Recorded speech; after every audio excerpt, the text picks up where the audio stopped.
দর্শক, লন্ডন বৈঠকের মাধ্যমে বিএনপি যে আবারও ট্রাপে পা দিল সে কথা আমি যেমন স্পষ্ট করে একাধিকবার বলেছি, আরও অনেকেই বলেছেন, কিন্তু সেই বিষয়টি সম্ভবত বিএনপির অনুধাবনে আসতে শুরু করেছে। বিএনপির মধ্যকার নেতাদের একটি অংশ মনে করছে যে সরকার ফেব্রুয়ারিতে নির্বাচন দেবে না এবং নির্বাচনের আগে নানান ধরনের টালবাহানা করা হতে পারে। এই একই কথাগুলো আমরা বলে আসছিলাম এবং বিশেষ করে যখন দুদিন আগে প্রধান উপদেষ্টার সঙ্গে প্রধান নির্বাচন কমিশনার সাক্ষাৎ করলেন, রুদ্ধদ্বার বৈঠক করলেন, 1-to-1 বৈঠকের মাধ্যমে, সেই বিষয়টি নিয়ে কোনো পক্ষই, প্রধান উপদেষ্টার প্রেস উইং কিংবা নির্বাচন কমিশনের পক্ষ থেকে কেউই কোনো ধরনের কোনো শব্দ উচ্চারণ করেননি, কোনো কথা মানুষের সামনে বলেননি।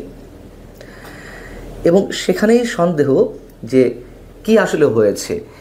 এবং বিএনপির পক্ষ থেকে তো এই দাবি জানানো হয়েছে যে দুজনের এই রুদ্ধদ্বার বৈঠকে কী নিয়ে আলোচনা হলো তা যেন পাবলিক করা হয়, কিন্তু সেই সম্বন্ধে এখনও পর্যন্ত কিছু বলা হয়নি। সেই জায়গা থেকে বিএনপির একটি অংশ মনে করছে যে ফেব্রুয়ারিতে নির্বাচনের বিষয়ে দুই পক্ষ যে মোটামুটি একটি ঐকমত্যে পৌঁছেছিল সেটি আসলে সরকার দেবে না, তার আগে রাজনৈতিক পরিস্থিতি ঘোলাটে করার জন্য নানান ধরনের এজেন্ডা সামনে নিয়ে আসা হতে পারে সরকারের পক্ষ থেকে এবং সরকারের অনুগত যে পক্ষগুলো রয়েছে তাদের যোগসাজশে। এই কথাগুলোই তো বারবার বলার চেষ্টা করছিলাম। যেমন কি কি বিষয় সামনে এনে রাজনৈতিক পরিস্থিতি ঘোলাটে করা হতে পারে। একটা হচ্ছে জাতীয় নির্বাচনের আগে স্থানীয় সরকার নির্বাচনের দাবি তোলা বেশ জোরে সোরে।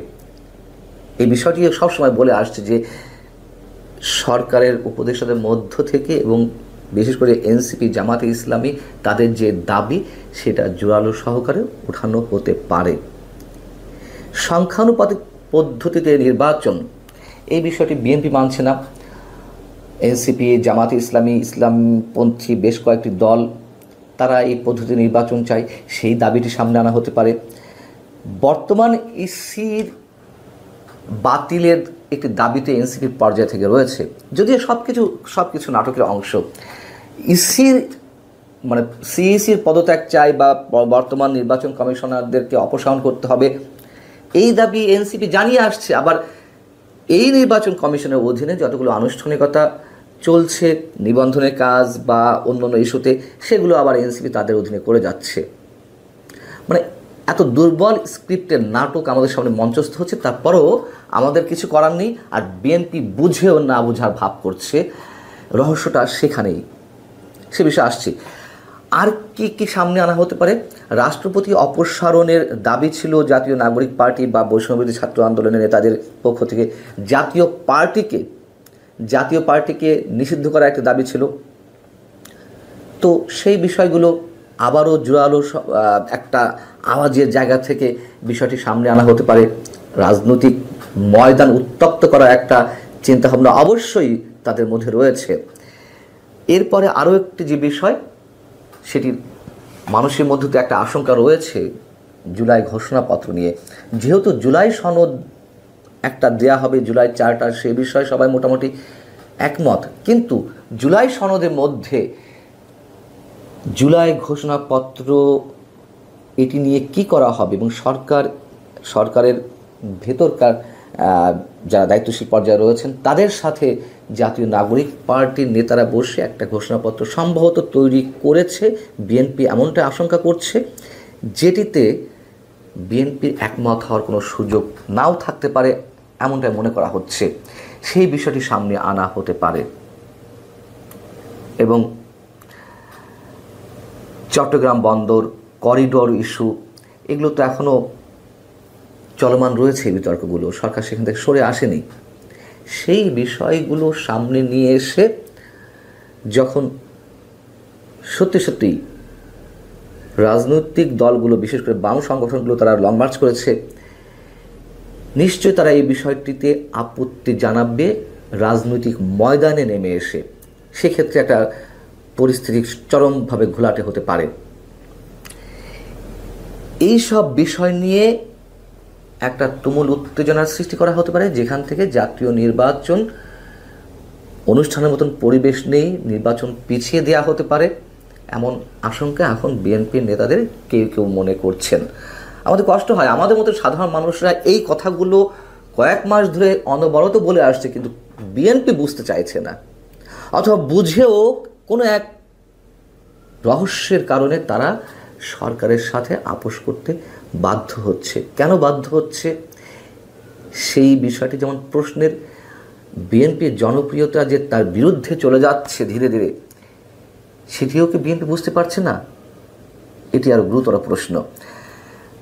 এখন প্রধান নির্বাচন কমিশনার যে প্রধান উপদেষ্টার সঙ্গে সাক্ষাৎ করলেন, কি কথা হয়েছে সেখানে আমরা কেউ জানি না, তবে ধারণা করা হচ্ছে প্রধান উপদেষ্টা প্রধান নির্বাচন কমিশনার এএমএম নাসির উদ্দিন সাহেবকে ডেকে নিয়ে তিনি সম্ভবত শুনতে চেয়েছেন সংস্কার প্রক্রিয়া, নির্বাচন কমিশনের সংস্কার প্রক্রিয়া কোন অবস্থায়। যদি এটি সঠিক হয়ে থাকে, যেটি শোনা যাচ্ছে, তাহলে তার মধ্যে একটা দৃঢ়বিসন্ধি। তিনি বোঝার চেষ্টা করছিলেন কোন মার প্যাচে, কোন অজুহাতে নির্বাচনটি পেছানো যায়। নির্বাচন কমিশন সংস্কারের বর্তমান পরিস্থিতি কি, তিনি ধারণা নেওয়ার চেষ্টা করেছেন।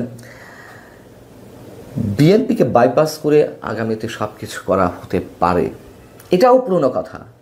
এই যে বিএনপির বিরুদ্ধে চাঁদাবাজি, দখলবাজির অভিযোগ, বিএনপির পক্ষ থেকে তারেক রহমান হাজার হাজার নেতাকর্মীকে বহিষ্কার করেছেন, এটা যেমন সত্য কথা, আবার তিনি না পেরে উঠতে পেরে সরকারের প্রতি আহ্বান জানাচ্ছেন যে অভিযুক্ত চাঁদাবাজদের, দখলবাজদের যেন অ্যারেস্ট করা হয়। সরকার করছে না, সরকার তো ইচ্ছা করে করছে না, বিএনপির জনপ্রিয়তা যেন তলানিতে এসে পড়ে।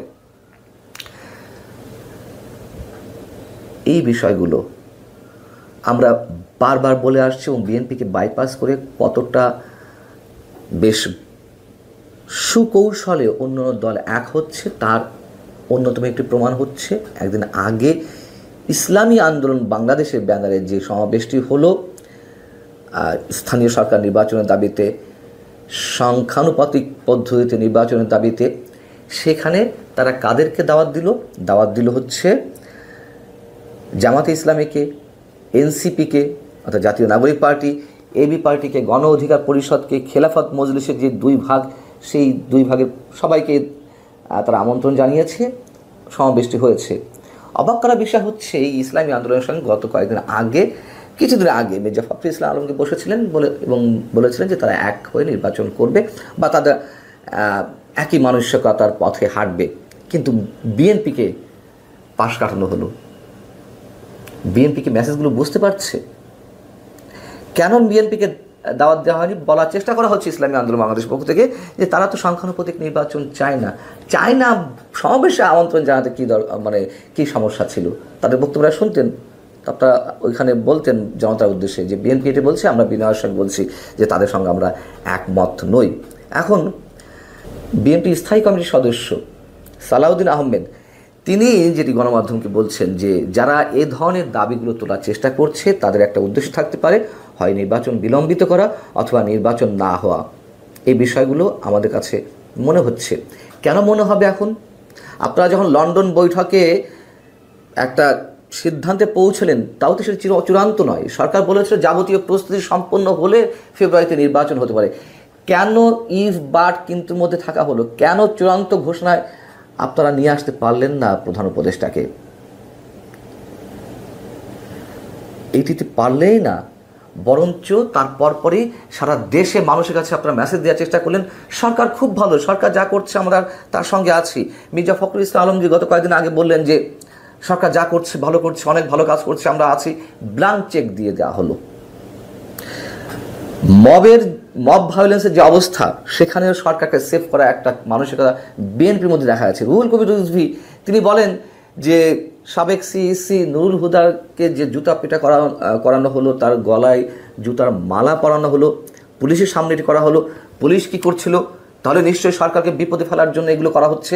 আহা, কি মমতা, কি মায়া সরকারের প্রতি, যে সরকারকে সেভ করার জন্য এখন পুলিশের কাঁধে দায় চাপানোর চেষ্টা করছিলেন রুহুল কবির রিজভী। পুলিশের মাথায় ঘাড়ে কয়টা মাথা? যেখানে একের পর এক মব ভায়োলেন্স সৃষ্টি করা হচ্ছে, পুলিশকে অবরুদ্ধ করে রাখা হচ্ছে, এখনও পুলিশের সদর দপ্তর অবরুদ্ধ করে রাখা হচ্ছে, আর সেখানে পুলিশ বাধা দেবে? রুহুল কবির রিজভীদের যে রাজনীতি, আসলে মানুষকে আশাহত করছে। ডক্টর মোহাম্মদ ইউনূসের জন্মদিনে ফুলের শুভেচ্ছা পাঠালেন তারেক রহমান, সেটি জানাতেই পারেন এটি সৌজন্যতা, আমরা আপত্তি দেখি না, কিন্তু মানুষের মনে সন্দেহ জাগে। কদিন আগ পর্যন্ত তো এমনটা ছিল না। বিএনপির যে অগ্নিমূর্তি আমরা আমাদের সামনে তারা উপস্থাপন করেছে, তাতে এইগুলো আসলে চায় না, মানাচ্ছে না। ইশরাকের যে আন্দোলন, ইশরাক হোসেনের দক্ষিণ সিটি কর্পোরেশনের মেয়র পদবাসায় কেন্দ্র করে তুমুল একটা বিস্ফোরণ ঘটিয়েছিল, সেই জায়গাটা থেকেও আস্তে আস্তে সরে এলো। আমরা বলছি না এগুলো কেন সরে এলো, দরকার ছিল, এইগুলো তো বিএনপি ঘটিয়েছে এবং বিএনপি সেখান থেকে পরবর্তীতে যে রোল প্লে করছে তা আমাদের সামনে অবশ্যই অনেক সন্দেহের সৃষ্টি করছে, অনেক রহস্যের সৃষ্টি করছে। এখন বিএনপির পক্ষ থেকে যে দাবি করা হচ্ছে, প্রধান উপদেষ্টা এবং প্রধান নির্বাচন কমিশনের মধ্যে কী কথা হয়েছে, কি বক্তব্য দিলেন প্রধান উপদেষ্টা বা কি বার্তা দিলেন, সেটি প্রকাশ করতে হবে। আচ্ছা ধরুন, আবারও বলি, কথা আগেও বলেছি, যে প্রধান নির্বাচন কমিশনার কোনো এক সংবাদ সম্মেলন করে বা সাংবাদিকদের সামনে তিনি বললেন যে হ্যাঁ আমরা ফেব্রুয়ারিতে নির্বাচনের লক্ষ্যে হাঁটছি বা সেইভাবে রোডম্যাপ ঘোষণা দেওয়ার চেষ্টা করছি, এতে করে বিএনপি সান্ত্বনা পেয়ে যাবে। এগুলো যদি করে সেটাও একটা কৌশল সরকারের, বিএনপির সামনে আবারও মূলা ঝুলিয়ে রাখা হবে। যদি প্রশ্ন করেন কেউ, তাহলে কে করবে সরকার বিশ্বস্ততা অর্জনের জন্য, আস্থা অর্জনের জন্য? প্রধান উপদেষ্টা যেমন ঘোষণা দিয়েছিলেন জাতির উদ্দেশ্যে এপ্রিলে নির্বাচন দেয়া হবে, সেই ধরনের একটি ঘোষণা আসতে হবে বা সরাসরি তার পক্ষ থেকে বিবৃতি আসতে হবে, কোনো প্রেস উইং না, সরাসরি তার বিবৃতি, তার সিগনেচারের মাধ্যমে যে হ্যাঁ ফেব্রুয়ারিতে নির্বাচনের লক্ষ্যে সরকার সব ধরনের কর্মকাণ্ড শুরু করেছে এবং ফেব্রুয়ারিতে নির্বাচন হবে। তারপরও সন্দেহ থেকে যাবে বই কি, স্পষ্ট তারা নির্বাচন দিতে চাইছে না। একটা সময় তো দিতে হবেই, কিন্তু তার আগে অনেক কিছু ঘটানো হবে তাদের সামনে যে এজেন্ডাগুলো রয়েছে সেগুলো বাস্তবায়নের জন্য।